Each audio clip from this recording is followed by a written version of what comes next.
Hi friends, welcome to Relax Recipes. இன்னைக்கு நம்ம பிரியாணி மசாலா எப்படி பண்ணலாம்னு பார்க்கலாங்க. ஆல்ரெடி நம்ம சேனல்ல பாய் வீட்டு பிரியாணி மசாலா எப்படி பண்ணலாம்னு போட்டுருக்கேன். இப்போ நம்ம பார்க்க போகிறது பார்த்தீங்கன்னா ஹைதராபாத் பிரியாணி, ஃபிஷ் பிரியாணி, இன்னும் இறால் பிரியாணி எல்லாத்துக்கும் சூப்பராக மேட்ச் ஆகக்கூடிய ஒரு பிரியாணி மசாலா தாங்க செய்ய போகிறோம். இதில் நல்ல ஸ்பைஸும் சேர்த்து செய்ய போகிறோம். எப்படி செய்யலான்னு பார்க்கலாம்.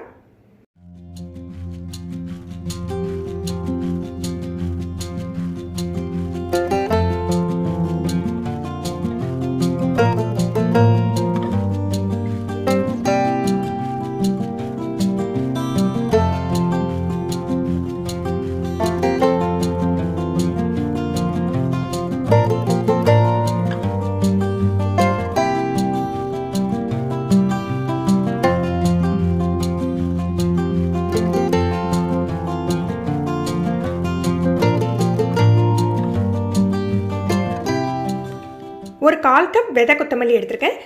அதுக்கு 1 டேபிள் ஸ்பூன் நார்மல் ஜீராவும் 1 டேபிள் ஸ்பூன் ஜாய் ஜீராவும் சேர்த்துருக்கேன். ஜாய் ஜீரா கிடைக்கலனா நீங்கள் நார்மல் ஜீரா 1 டேபிள் ஸ்பூன் சேர்த்தா போதும். அப்புறம் சோம்பு 1 டேபிள் ஸ்பூன் எடுத்திருக்கேன். சோம்பு நிறைய சேர்த்திங்கன்னா அதோட வாசம் டாமினேட் ஆகிடும். அதே சமயம் ஒரு இனிப்பு சுவையும் கொடுத்துரும். அதனால் சோம்பு கொஞ்சம் கம்மியாகவே சேர்த்துக்கோங்க. ஒரு 1/2 டேபிள் ஸ்பூன் அளவுக்கு மிளகு.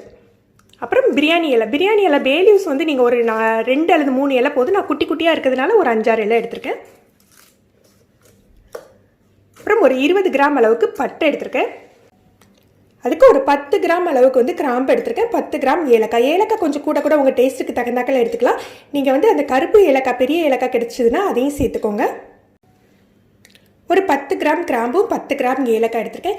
ஏலக்காய் வந்து கொஞ்சம் கூட எடுத்துக்கலாம். நீங்கள் கருப்பு ஏலக்காய் கிடைச்சதுன்னா அந்த பெரிய ஏலக்காவாக இருக்கும் இல்லையா, அதில் ஒரு 4 சேர்த்து எடுத்துக்கோங்க. அப்புறம் இது சாத்ரின்னு சொல்லுவாங்க. இதில் ஒரு 2 பீஸ் மட்டும் எடுத்திருக்கேன்.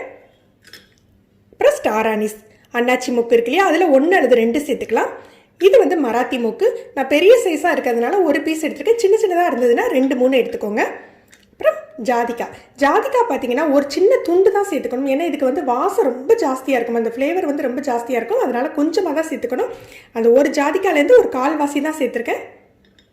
அப்புறம் கொஞ்சமாக கல்பாசி, பிளாக் ஃபவர், பிரியாணி ஃப்ளவர்னு கூட சொல்லுவாங்க. இது கொஞ்சம் இதெல்லாம் நிறைய சேர்த்துட்டிங்க அப்படின்னா பிரியாணி மசாலா கசப்பு கொடுத்துரும். நிறைய சேர்த்துக்காதீங்க, கொஞ்சமாக சேர்த்துக்கோங்க.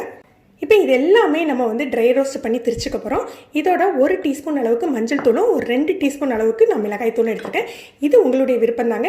நான் வந்து காஷ்மீரி சில்லி பவுடர் எடுத்துருக்கேன். நீங்கள் வந்து உங்களுக்கு எந்த காரமான பொடி வேணும்னா காரமான பொடி கூட யூஸ் பண்ணிக்கலாம். இதுவும் நம்மளுடைய ஆப்ஷனல் தான். நீங்கள் இதை மட்டும் தனியாக திரிச்சு வச்சு கூட யூஸ் பண்ணிக்கலாம். இதையும் சேர்த்து யூஸ் பண்ணிக்கிட்டிங்கன்னா நம்ம மிக்சிங்க்கு ரொம்ப நல்லாயிருக்கும்.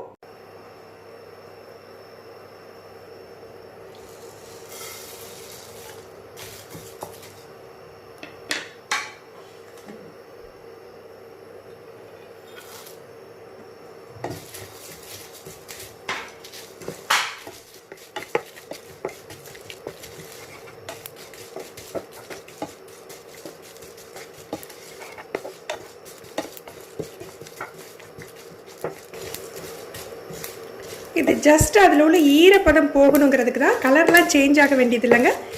லேசாக சூடு காட்டிட்டு நம்ம வந்து எடுத்துடலாம்.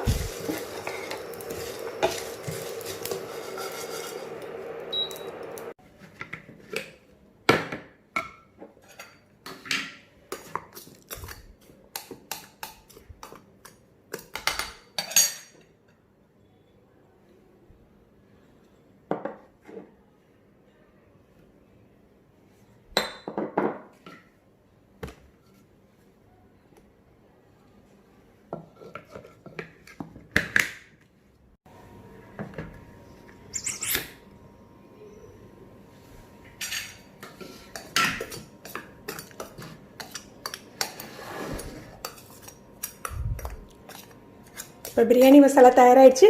நம்ம ட்ரை ரோஸ்ட் பண்ணிவிட்டு அரைச்சிருக்கிறதுனால பார்த்திங்கன்னா இது சீக்கிரம் கெட்டு போகாது. செம்மையாக வாசமாக இருக்குதுங்க. இது முக்கியமாக வந்து ப்ரான் பிரியாணி, ஹைதராபாத் பிரியாணி, ஃபிஷ் பிரியாணிக்கெலாம் இது ரொம்ப டேஸ்ட்டாக இருக்கும் உங்களுக்கு. நீங்கள் இந்த மசாலா ட்ரை பண்ணி பாருங்கள், கமெண்ட் பண்ணுங்கள். இந்த வீடியோவை மறக்காமல் லைக் அண்ட் ஷேர் பண்ணுங்கள். இது வரைக்கும் நம்ம சேனலை சப்ஸ்கிரைப் பண்ணாங்க, சப்ஸ்கிரைப் பண்ணி கீழே உள்ள பெல் பட்டனை ப்ரெஸ் பண்ணுங்கள். அப்போ தான் நம்ம சேனலில் போடுற புது வீடியோக்களோட நோட்டிஃபிகேஷன் உங்களுக்கு இமீடியட்டாக கிடைக்கும். தேங்க்யூ.